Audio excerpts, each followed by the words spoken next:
ตายพี่น้องเอ้ยสิฮอดเมืองบุรพาบ่บาดนี้สุดขนาดเลยครับ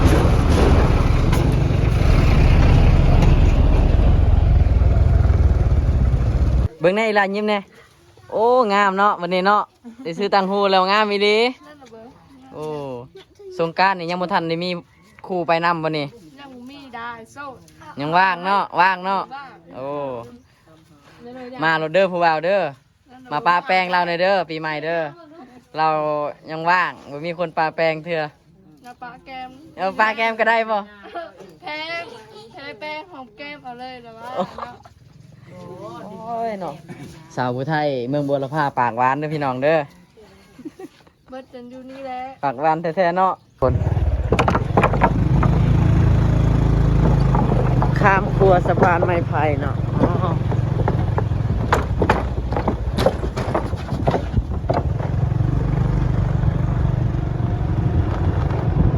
โอ้ยพี่น้องเอ้ยตอนนี้บ่าวไทยบ้านนอกอยู่ที่ดาวอังคารเนาะโอ้พี่น้องเส้นทางไปเมืองบัวลำพาเนาะแขวงคำม่วนพี่น้องมาเส้นทางบ่าวไทยบ้านนอกมาทางเมืองวิระเนาะสิออกไป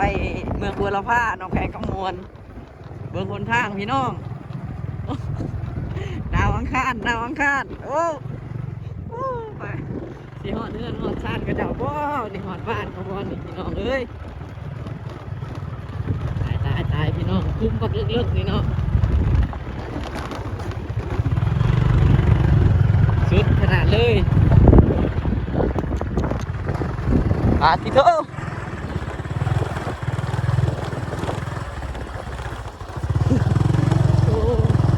ตายพี่น้องโอ้ตายพี่น้องเลย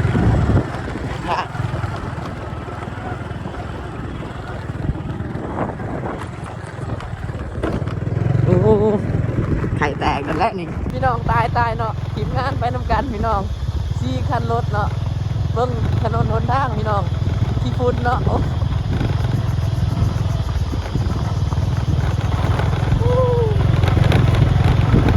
สุดโอ้ยพี่น้องเลยอยากไปฮอดไทยเด้เมืองบัวลำพาเนี่ยเนาะผู้สาวเมืองบัวลำพานี่งามสำใดเนาะอยากเห็นหน้าเห็นตาเด้บนทางนี่คืองามแท้ อยากเห็นเด้สาวบัวลำพาจักคนนี่ไปฮอดนี่พอล่มน้ำกันยังดีเนาะถ้าไปฮอดเขาบ่ล่มน้ำนี่ตายพี่น้องเลยบนทางแบบนี้เนาะแล้วรถช่องคันตำลังตายครับพี่น้องเส้นทางนี้ผู้ใดไปก่อนผู้ใดเปรียบเลยทุกคนเด้ออย่าว่ากันเด้อพี่น้องพี่น้องเอ้ยสดครับพี่น้องเอ้ยดินแดนเมืองบัวลำพาแขวงขมวนเข้าสู่ทะเลหมอก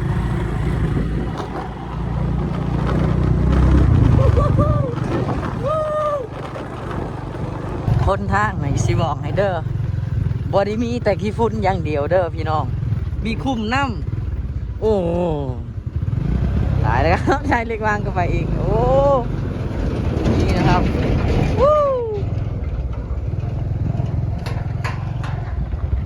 โอ้โห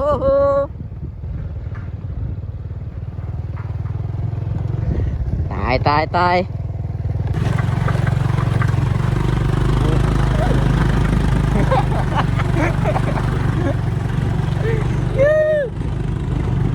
จ๊พาได้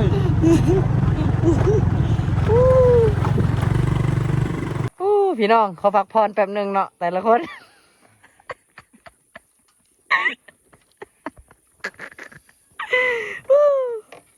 หักไอ้น้องเอ้ยแบบนี้แหละคนรวยเนาะหาเงินลินกับกิโต้สิรวยว่าจัดนี่หาเงินหาคำแบบนี้ตายโอ้ยพี่น้องเบิ่งสภาพเนาะแต่มาเบิ่งอันเฮือนซ่านแม่ตูเพิ่นนี่เนาะพุ่นเพิ่นอยู่กับภูเขาอีหลีพี่น้องอยู่กับผาตั้งเนาะโอ้ยสูงคักขนาดเลยคักเท่เด้พี่น้อง มันสิบ่ลมทับเฮือนบ่เนาะตายพี่น้องเอ้ย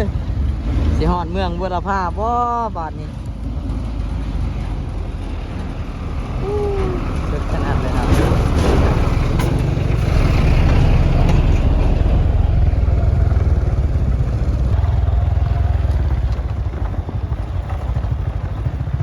ต้องจังฮอดไซเนาะบัดนี้เนาะเป็นครั้งแรกของชีวิตที่ได้เดินทางมาเส้นนี้พี่น้องเนาะโอ้เบิ่งเนาะมีแต่ภูเขาเท่านั้นเลย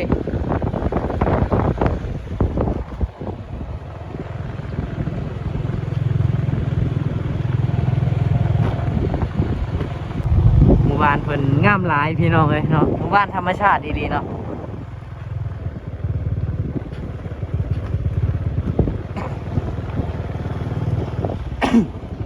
เด้อพี่น้องเด้อเมืองบัวลำพาเนาะแขวงสวรรณเขตพี่น้องโอ้ไกลดีเนาะปวดโพมักโมมักแตงพี่น้องเอ้ยคนทางนี่ไม่อยากสิเว้าเนาะ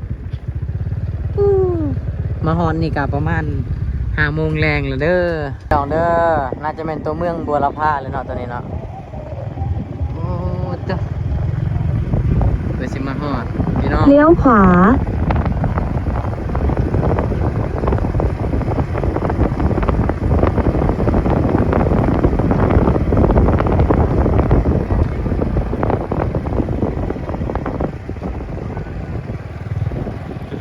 ขับต่อไปอีก 5 กิโลเมตร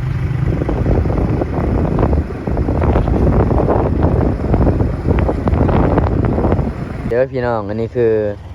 ตลาดเมืองบัวลำพาเนาะนี่ตลาดบัวลำพาพี่น้องตลาดขายของกินแล้วก็เครื่องนุ่งเนาะพี่น้องเนาะตลาดใหญ่อยู่เนาะพี่น้องนี่ครั้งแรกของบ่าวไทยบ้านนอกเนาะที่ได้เดินทางมาตลาดนี่ตัว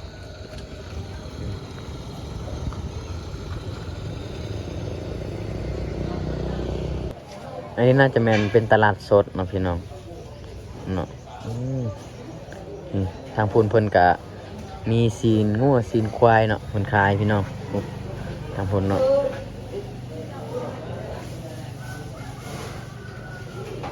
โอ้ของกินถือว่าหลายอย่างอยู่เลยทุกคนเด้อพี่น้องพอดีบ่าวไทยบ้านนอกเนาะได้มาแถวนี้เนาะเพิ่นว่าเป็น FC เพิ่นว่าเพิ่นจื้อเนาะเพิ่นแล่นมาว่าโอ้เป็น FC เด้อเพิ่นว่าเอ้าปิดหน้ามาพี่เนี่ย อาย อันนี้บ้านยัง บรรณาชมบูรณ์ บรรณาสมบูรณ์เนาะ แม่น เป็นคนชนเผ่าเฮาเนาะ สุภาพบุรุษ ชนเผ่าบรูเด้อพี่น้องไทยบ้านนอกกับชนเผ่าบรูทางเสปนนี่ชนเผ่าบรูทางเมืองบุรพาเด้อพี่น้องเด้อเราว่าเพิ่นเป็น FC เพิ่นว่าเนาะค่อยก็บ่ได้ดังปานนั้นดอกแต่ว่าเพิ่นว่าเป็น FC เอ้า FC FC เนาะ FC คือกันเด้อค่อยก็ FC เท่าคือกันนี่พี่น้องเพิ่นเป็น FC เนาะอยู่เมืองบุรพาเนาะตอนนี้เราได้เงินแล้วเด้อเราขายคำพลังของเราเนาะ นี่เราขายคำพลังใช่คำพลังนะ Cháu ta riêng ơi mà kì Tao cao chen chưa bị ta riêng ơi bây giờ còn mày thằng này của em ăn phải đâu เอ็ดมาเด้อเอ็ดมาตอนเช้าชอยแน่เอฟซีเปะเดี๋ยวเอ็กระเจิดน้ำมันตะเฟง này để soi mày 20 còn mày không để soi nữa không cho các bé bây giờ Ừ thì choi chứ cái choi này ấy Chạy đó hả còn chứ không sợ rồi thì lấy xe ผู้สาวเมืองบุรพาเนาะ này งามเนาะสาวเมืองบุรพานี่โอ้เราอยากซื้อตางใส่แม่ใส่ตางนะผู้สาวงามเลย เราขี้อายเด้อผู้สาวเมืองบุรพานี่ผู้งามสาวผู้ไทยเนาะพี่เลอพี่ลาเนาะ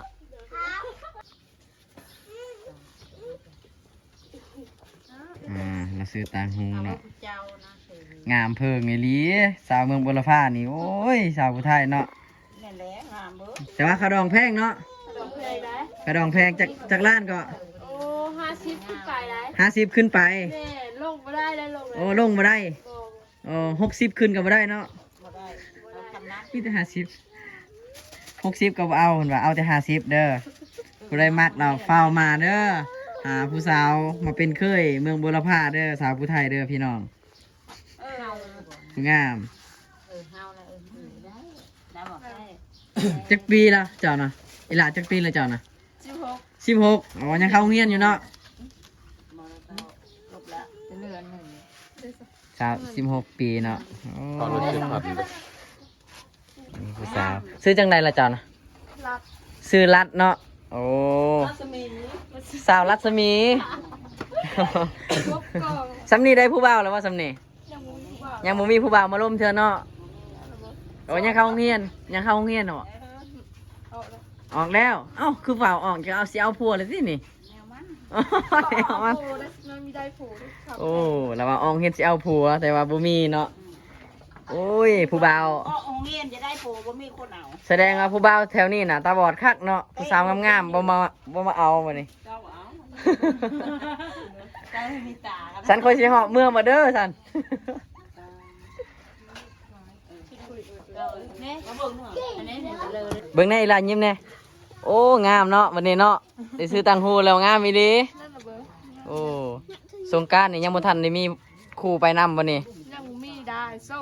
ยังว่างเนาะว่างเนาะ บ้าง โอ้ นั่นเลย มาโลดเด้อผู้บ่าวเด้อมาปาแป้งเราหน่อยเด้อปีใหม่เด้อเรายังว่างบ่มีคนปาแป้งเถื่อ น้าปลาแกม เอาปาแก้มก็ได้บ่ แพงใช้แป้งของแก้มเอาเลยแต่ว่า โอ้ยเนาะ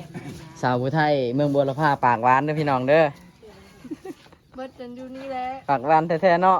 อืม ปีอันสงกรานต์แถวนี้เขาจัดอยู่ไสอยู่ในเมืองหรือบ่หรือว่าแถวห้วยบ่แถวไส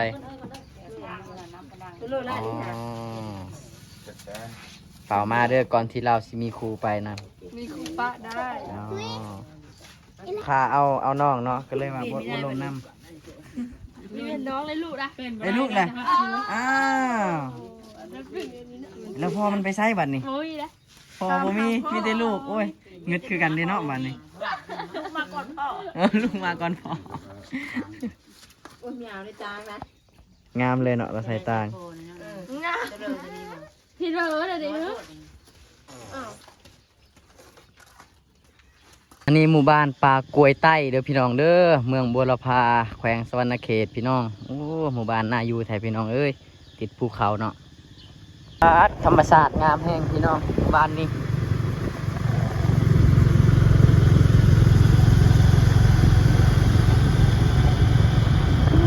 งามงามงามงามเส้นทางออกจากเมืองบุรพาเข้าสู่เมืองมหาไส้เด้อพี่น้อง